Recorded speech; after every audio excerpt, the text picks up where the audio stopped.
So ఇప్పుడు మనం మాట్లాడుకోబోయే tool వచ్చేసి ప్యాటర్న్ స్టాంప్ టూల్ అన్నమాట. ఈ ప్యాటర్న్ స్టాంప్ టూల్ అనేది సేమ్ బ్రష్ టూల్ లానే యూజ్ అవుతుంది. ముందుగా దానికోసం మీరు ఒక లేయర్ని క్రియేట్ చేసుకోవాలి. దానికోసం ఇక్కడ ప్లస్ ఐకాన్ ఉంది కదా, అది క్లిక్ చేసామంటే ఒక లేయర్ క్రియేట్ అవుతుంది. అలా లేయర్ క్రియేట్ అయిన తర్వాత ఇక్కడ పైన మీకు టాప్లో ఇక్కడ ఇది కనబడుతుంది కదా, దాన్ని ఓపెన్ చేయండి. దాన్ని ఓపెన్ చేయగానే మీకు ఇక్కడ ట్రీస్ అని, గ్రాస్ అని చెప్పి, వాటర్ అని చెప్పి చాలా కనపడుతూ ఉంటాయి. అయితే ఇందులో మనకు డిఫాల్ట్‌గా ట్రీస్ అని ఉంది కదా, దాన్ని సెలెక్ట్ చేసుకోండి. ఇప్పుడు చూడండి, ఇప్పుడు ఇలా గీస్తున్నాం కదా, బట్ ఇది ఎందుకు ఇలా వస్తుందంటే మనకి ఇక్కడ ఆల్రెడీ ఒక ప్యాటర్న్ ఇమేజ్ సెలెక్ట్ అయింది కాబట్టి మనం ఇలా డ్రాగ్ చేసామంటే ఈ వైట్ లేయర్ మొత్తం వెళ్ళి ఇలా వస్తుందన్నమాట. సో ఇప్పుడు మనం ఏం చేయాలంటే ఫస్ట్ సైజ్ పెంచుకోవాలి. సో సైజ్ పెంచుకోవాలంటే సింపుల్గా బ్రాకెట్స్ ఉంటాయి కీబోర్డ్లో. రైట్ బ్రాకెట్ని ప్రెస్ చేసామంటే సైజ్ ఇంక్రీజ్ అవుతుంది.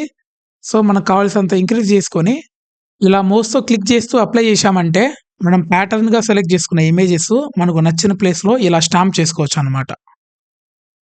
చూసారా ఎంత నీట్గా వచ్చిందో. అలానే ఇప్పుడు ఇందులో మనకి ఇక్కడ గ్రాస్ ఉంది కదా, ఆ గ్రాస్ని సెలెక్ట్ చేసుకుందాం. గ్రాస్ని సెలెక్ట్ చేసుకొని దీని మీద ఇలా చేస్తున్నాం చూడండి. చూసారా,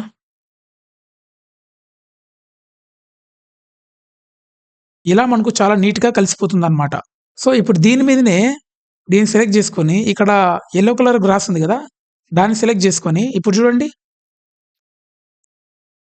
చూసారా, మనకి ఎక్కడ తేడా కొట్టట్లేదు. ఇలా మనకు ఇది ఒక బ్యాక్గ్రౌండ్ లాగా బాగా యూజ్ అవుతుంది. దీని ద్వారా మీరు ఏ డాక్యుమెంట్లో అయినా సరే ఒక బ్యాక్గ్రౌండ్ లాగా యూజ్ చేసుకోవచ్చు. ఇది ఎక్కడ రిపీట్ ఇమేజ్లా అనిపించదు, అంతా ఒకటే ఫ్లోలో ఉంటుంది. కావాలంటే ఇప్పుడు చూడండి. చూసారా, మనకంతా దీంతో కలిసిపోతుంది, మిక్స్ అవుతుంది, మొత్తం అంతా ఒకటే ఫ్లోలో ఉంటుంది. ఇక్కడ మీరు మెయిన్గా గుర్తుపెట్టుకోవాల్సింది ఇదంతా ప్యాటర్న్ అన్నమాట. అంటే మనకు కావాల్సినట్లు ఇక్కడ వాటర్ ఉన్నాయి, గ్రాస్ ఉంది అండ్ ట్రీస్ ఉన్నాయి. మనకు నచ్చింది సెలెక్ట్ చేసుకొని దాన్ని మనం ఇలా యూజ్ చేసుకోవచ్చు. చూడండి ఇలా. ఇప్పుడు ఏంటంటే మనం ఓన్గా ఒక ప్యాటర్న్ క్రియేట్ చేయాలి. అది ఎలానో ఇప్పుడు తెలుసుకుందాం. దానికోసం మనం కొత్త డాక్యుమెంట్ని క్రియేట్ చేయాలి. సింపుల్గా కీబోర్డ్లో Ctrl+N ప్రెస్ చేయండి. ఇలా న్యూ డాక్యుమెంట్ సెలెక్ట్ అవుతుంది. సో మనం ఇక్కడ 19201080 పిక్సెల్స్ తీసుకుందాం, క్రియేట్ చేద్దాం. ఇప్పుడు ఏంటంటే ఇక్కడ ఒక లేయర్ని తీసుకుందాం. ఓకే, ఇక్కడ కింద ప్లస్ ఐకాన్ ఉంది కదా, లేయర్ని తీసుకోవాలి. ఇలా తీసుకున్న తర్వాత ఇప్పుడు ఏం చేయాలంటే మనకు ఇక్కడ లెఫ్ట్ సైడ్ టూల్స్లో ఇక్కడ ఉంది కదా, ఇది ఇక్కడ మనకు లాస్ట్లో ఉంటుంది. ఈ రెక్టాంగిల్ టూల్ ఉంటుంది, దాన్ని ఓపెన్ చేస్తే కింద లాస్ట్లో కస్టమ్ షేప్ టూల్ అని ఉంది కదా, దాన్ని సెలెక్ట్ చేసుకోండి. దాన్ని సెలెక్ట్ చేసుకొని ఇక్కడ పైన షేప్స్ ఉంటాయి, ఆ షేప్స్ని క్లిక్ చేయండి. చూడండి ఇక్కడ రకరకాలు ఉన్నాయి షేప్స్. ఇక్కడ మీకు వైల్డ్ యానిమల్స్ అని, ఇక్కడ లీఫ్ ట్రీస్ అని, ఓకే, ఇక్కడ బోట్స్ అని చెప్పి, అండ్ ఇక్కడ ఫ్లవర్స్ అని చెప్పి చాలా రకాలు ఉన్నాయన్నమాట.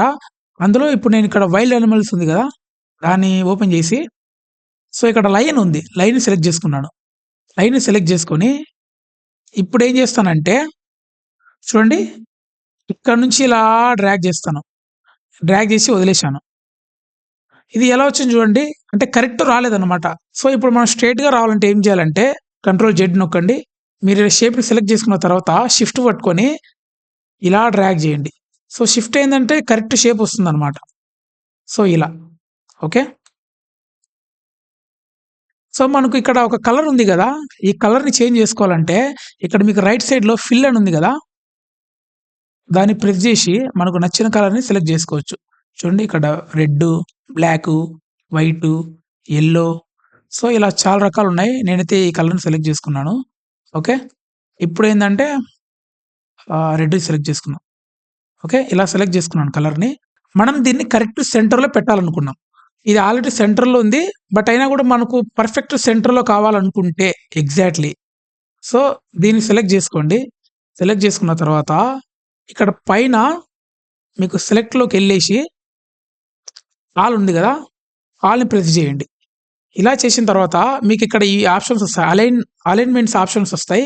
మనము హారిజెంటల్గా అండ్ వెర్టికల్గా కరెక్ట్ సెంటర్లో వచ్చేటట్టు అలైన్ చేసుకోవచ్చు అనమాట. సో ఇది ఉంది కదా, కరెక్ట్ ఈ మధ్యలో ఇది నొక్కామంటే ఇది ఎగ్జాక్ట్లీ మిడిల్లోనే ఉంది కాబట్టి ఇక్కడ ఆగిపోయింది. సో ఇది చూసారా, ఇది కొంచెం మూవ్ అయింది. మామూలుగా రైట్ క్లిక్ చేస్తే కిందికి వస్తుంది, అంటే ఇది వెర్టికల్ అనమాట. వెర్టికల్ అంటే నిలువు అన్నది కిందికా పైకా మధ్యలోకి అనేది ఇక్కడ ఉంటుంది ఆప్షన్ ఇలా. ఓకే. ఇది horizontal. Okay. Left, middle, right. Okay. ఇది హారిజాంటల్. ఓకే. ఇది వెర్టికల్ అన్నమాట. కిందికి, పైకి, మధ్యకి. సో మనం ఏందంటే వెర్టికల్‌గా మిడిల్‌లోకి, హారిజాంటల్‌గా మిడిల్‌లోకి ఈ సెలెక్ట్ చేసుకొని పర్ఫెక్ట్ మిడిల్‌లో సెట్ చేసుకున్నామన్నమాట. ఇప్పుడేందంటే ఇప్పుడు ఇదొక షేప్ అయింది కదా! దీన్ని సేవ్ చేసుకోవాలంటే సింపుల్‌గా ఎడిట్ అని ఉంది కదా! ఎడిట్‌లోకెళ్ళేసి ఇక్కడ కిందకొచ్చామంటే ఇక్కడ డిఫైన్ ప్యాటర్న్ అని కనబడుతుందా? దాన్ని సెలెక్ట్ చేసుకోండి. సెలెక్ట్ చేసుకున్న తర్వాత ఇక్కడ నేమ్ అడుగుతుంది. సింపుల్‌గా లయన్ అని ఇచ్చుకోండి. లేదా మీకు నచ్చింది ఇచ్చుకోండి. తర్వాత ఓకే క్లిక్ చేయండి. ఇప్పుడు ఓకే చేశాం కదా! ఓకే. ఇది గుర్తుపెట్టుకోండి. చాలా ఇంపార్టెంట్. చాలా జాగ్రత్తగా వినండి. ఇప్పుడు మనం ఏందంటే ఇది ఆల్రెడీ సేవ్ చేశాం ఇంకా. ఓకే. ఇది వదిలేయండి ఇంకా. ఇప్పుడు మనం ఇంకో డాక్యుమెంట్‌ని క్రియేట్ చేస్తామన్నమాట. దానికోసం సింపుల్‌గా ఏం చేయాలంటే కంట్రోల్ ఎన్. ఓకే. 1920x1080 72 పిక్సెల్స్‌లో తీసుకుందాం. క్రియేట్. ఓకే. ఇప్పుడు మనం ఏం చేయాలంటే ఇంతకుముందు మనం ఏం చేశాం? ఈ కస్టమ్ షేప్ టూల్‌కెళ్ళి ఇక్కడ ఒక షేప్‌ని తీసుకొని ఆ షేప్‌ని ఇక్కడ డ్రాగ్ చేసుకొని మనం సేవ్ చేసుకున్నాం కదా! ఇప్పుడేందంటే మన ఓన్ ఇమేజ్‌ని మనం ప్యాటర్న్ లాగా చేసుకోవాలి. సో దానికోసం ఏం చేయాలంటే ఫైల్‌లోకెళ్ళేసి ఇక్కడ ఓపెన్ ఉంది కదా! ఓపెన్‌ని ఓపెన్ చేసి ఇక్కడ మన ఫోటోని ఏదో ఒకటి సెలెక్ట్ చేసుకోవాలి. సో నేను ఈ ఫోటోని సెలెక్ట్ చేసుకున్నాను. ఇప్పుడేందంటే ఈ ఫోటోని ఈ డాక్యుమెంట్‌లోకి డ్రాగ్ చేయాలి. దానికోసం ఇక్కడ న్యూ లేయర్‌ని తీసుకుంటున్నాను. న్యూ లేయర్‌ని తీసుకొని సో ఇక్కడికొచ్చి హ్మ్. డైరెక్ట్ మూవ్ టూల్‌తో ఇక్కడ డ్రాగ్ చేస్తున్నాను చూడండి. ఓకే. ఇక్కడ వదిలేశాను. సో ఇక్కడ లేయర్ క్రియేట్ అయిపోయింది. ఇప్పుడేం చేయాలి? ఈ ఇమేజ్‌ని ఒక ప్యాటర్న్ ఇమేజ్ లాగా నేను సేవ్ చేసుకోవాలి. దానికోసం ఏం చేయాలంటే ఇక్కడ మీకు ఎడిట్ అని కనబడుతుంది కదా! ఎడిట్‌ని ఓపెన్ చేయండి. ఎడిట్‌ని ఓపెన్ చేసి ఇక్కడ మీకు డిఫైన్ ప్యాటర్న్ అని కనబడుతుందా? దాన్ని సెలెక్ట్ చేసుకోండి. ఇక్కడ మీరు నేమ్ ఇచ్చుకోండి. నేనైతే అర్జున్ అని ఇస్తున్నాను. ఓకే. సో ఇప్పుడేందంటే మనకు సేవ్ అయిపోయింది. ఇప్పుడు మనం ఏం చేయాలంటే ఇంకో డాక్యుమెంట్ క్రియేట్ చేయండి. Control N. ఓకే. జాగ్రత్తగా వినండి. ఇది కొంచెం కన్‌ఫ్యూజింగ్‌గా ఉంటుంది. బట్ ఒక్కసారి మీరు విన్నారంటే మీకు చాలా క్లారిటీగా అర్థమవుతుంది.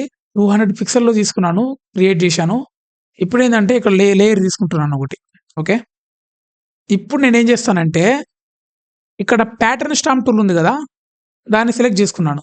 సెలెక్ట్ చేసుకొని ఇక్కడ పైన ఇది ఉంది కదా! దాన్ని ఓపెన్ చేశామంటే మీకిక్కడ మనం ఇందాక సేవ్ చేశాం కదా! ఒక లైన్‌దొకటి, ఇంకోటి నా ఇమేజ్ ఒకటి. ఈ 2 అనేవి ఇక్కడ ఉంటాయన్నమాట. ఓకే. ఇప్పుడు లైన్‌ది తీసుకుందాం. లైన్‌ది తీసుకొని ఇప్పుడు జస్ట్ మనం సింపుల్‌గా డ్రాగ్ చేశామంటే చాలు. ఆటోమేటిక్‌గా వచ్చేస్తుందన్నమాట షేప్. మనం సేవ్ చేసుకునింది ఇలా వచ్చేసిందన్నమాట. మనకి ప్యాటర్న్ స్టాంప్ టూల్ అనేది ఇలా యూజ్ అవుతుంది. ఇప్పుడు నేను ఇంకోటి సేవ్ చేశాను కదా! ఇక్కడ. నా ఇమేజ్ ఉంది కదా! ఇప్పుడు దాన్ని ఎలా యూజ్ చేయాలో చూద్దాం. ఇప్పుడు నేను ఇంకో డాక్యుమెంట్ తీసుకుంటున్నాను. Control N. ఓకే. క్రియేట్ చేస్తున్నాను. ఇప్పుడు న్యూ లేయర్ తీసుకుంటున్నాను. ఇప్పుడేందంటే ప్యాటర్న్ స్టాంప్ టూల్‌లోకెళ్ళేసి ఇక్కడ నా ఇమేజ్ ఉంది. దాన్ని సెలెక్ట్ చేసుకున్నాను. ఇప్పుడేందంటే చూడండి ఇలా. ఇది నేను ఇక్కడ ప్యాటర్న్‌గా సేవ్ చేసుకున్నాను కదా! అది ఇక్కడ సేవ్ అయిందన్నమాట. ఓకే. దాన్ని మనం ఇలా చేసుకోవచ్చన్నమాట. ఇప్పుడేందంటే ఇప్పుడు దీన్ని కొంచెం సైజు పెద్దగుంది. దీన్ని చిన్నగా చేసుకోవాలి. దానికోసం ఏం చేయాలంటే ఇక్కడ మీకు కింద అడ్జస్ట్‌మెంట్ లేయర్ కనబడుతుంది. దాన్ని సెలెక్ట్ చేసుకొని ఇక్కడ పైన ప్యాటర్న్ అని ఉంది కదా! దాన్ని సెలెక్ట్ చేసుకోండి. సెలెక్ట్ చేసుకొని ఇది ఓపెన్ చేసి అందులో ఏ ఇమేజ్ అయితే మీరు తగ్గించాలి, పెంచాలనుకుంటున్నారో దాన్ని సెలెక్ట్ చేసుకోండి. ఇప్పుడు మనకి కింద ఇలా ఇమేజ్ షో అవుతుంది. ఇప్పుడేం చేయాలంటే ఇక్కడ స్కేల్ 100 ఉంది కదా! దాన్ని మీరు అడ్జస్ట్ చేసుకోండి. ఓకే. 221 పెడితే ఇలా వస్తుంది. పెద్దగా వస్తుంది. తగ్గిస్తే ఇలా వస్తుంది. చూడండి ఇప్పుడు చూడండి. ఏ సైజ్ అయితే పెట్టుకుంటామో దానికి తగ్గట్టు మారిపోతుందన్నమాట. మనకి ఇలా నచ్చినట్టు సెలెక్ట్ చేసుకోవచ్చన్నమాట. ఇది దీనివల్ల బెనిఫిట్.